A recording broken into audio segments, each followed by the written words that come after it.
Welcome. In today's video, we will walk you through the steps on how to mark a group chat as unread on Messenger with the latest updates. Let's get started.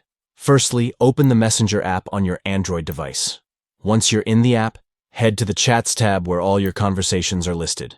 Next, browse through your chats and locate the group chat with unread messages that you want to mark as unread.